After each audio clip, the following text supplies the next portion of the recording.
ప్రతి ఇండస్ట్రీల్లోనూ మహిళలకు వేధింపులు తప్పటం లేదు. పనిచేసే ప్రతి చోట అమ్మాయిలు అభద్రతా భావంతో ఉన్నారని ఇటీవల ఓ సర్వేలో తేలింది. ఇక సినిమా ఇండస్ట్రీలో లైంగిక వేధింపుల గురించి కొత్తగా చెప్పాల్సిన పని లేదు. ఇండస్ట్రీలో కాస్టింగ్ కౌచ్ ఉందని చాలామంది బహిరంగంగానే వెల్లడించారు. తమకు ఎదురైన లైంగిక వేధింపులు, కాస్టింగ్ కౌచ్, కమిట్మెంట్ల గురించి హీరోయిన్లు, క్యారెక్టర్ ఆర్టిస్టులు ఇటీవల పలు సందర్భాల్లో వెల్లడిస్తున్నారు. తాజాగా నటి ఎస్తేర్ సైతం కాస్టింగ్ కౌచ్ గురించి చెప్పి షాక్ ఇచ్చింది. నటి ఎస్తేర్ గురించి ప్రత్యేకంగా పరిచయం చేయాల్సిన పని లేదు. ఎస్తేర్ అందాలకు ప్రత్యేక అభిమానులు ఉన్నారంటే ఆమె క్రేజ్ ఏ రేంజ్లో ఉందో అర్థం చేసుకోవచ్చు.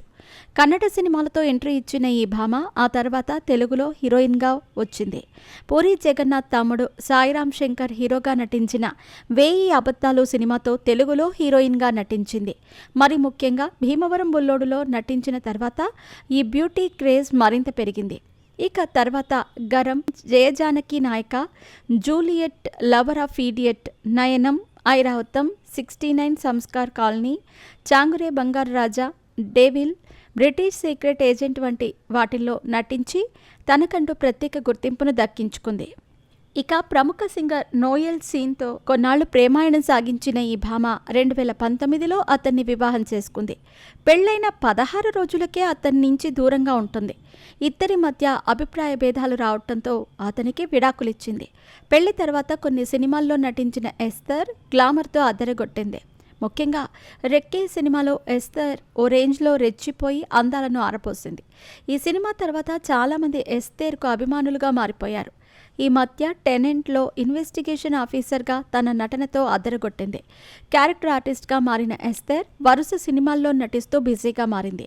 ఇప్పుడు దర్శకురాలిగా, నిర్మాతగా మారింది ఎస్తేర్. ప్రస్తుతం హీరో ది వేకెంట్ హౌస్ అనే సినిమాను రూపొందిస్తుంది. ఈ మధ్య ఆడవాళ్లకు కోరికలుంటాయని చెప్పి గట్టి షాక్ ఇచ్చింది. తాజాగా ఇండస్ట్రీలో ఉన్న కాస్టింగ్ కౌచ్ గురించి ఈ భామ స్పందించింది. ప్రతి రంగంలో మహిళలపై జరిగే అన్యాయాలు జరుగుతూనే ఉన్నాయి, కానీ ఎంటర్టైన్మెంట్ ఇండస్ట్రీలో అలాంటివి ఎక్కువగా జరుగుతున్నాయి. ఎందుకంటే ఇండస్ట్రీలో ఇలాంటివి చేయటానికి అవకాశాలు ఎక్కువ. దాన్ని మనం దూరం చేయలేం. అమ్మాయిలు అందంగా, ఎన్నో ఆశలతో ఇండస్ట్రీలో ఏదో సాధించాలని వస్తే ఖచ్చితంగా అడ్వాంటేజ్ తీసుకోవాలి అని అనుకునే మనుషులు ఉన్నారు. ఎవరూ దాని గురించి బలవంత పెట్టరు, కానీ ఆ అవకాశం అయితే ఉందని చెప్పుకొచ్చింది. మరి మీకు ఆ పరిస్థితి ఎదురైతే ఏం చేస్తారు అని యాంకర్ అడిగిన ప్రశ్నకు, నేను అలా చేయలేను, నా దారిలో నేను వెళతాను అంటే ఎవ్వరూ బలవంత పెట్టరు. అలా కాకుండా నాకు తొందరగా పెద్ద స్టార్ అవ్వాలని ఉంది, ఏం చెప్పినా చేస్తాను అనుకునే వాళ్ళు కమిట్మెంట్ ఇవ్వాల్సిందే. వారికి అదే షార్ట్ కట్ అని ఎస్తేర్ తెలిపింది.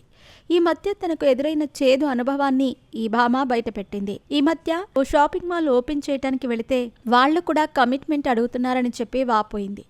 మాల్ ఓపెనింగ్కి కమిట్మెంట్ ఏంట్రా అనుకుని వచ్చేశానని ఈ బ్యూటీ చెప్పుకొచ్చింది. కాస్టింగ్ కౌచ్ గురించి ఎస్తేర్ చేసిన కామెంట్స్ ప్రస్తుతం హాట్ టాపిక్గా మారాయి.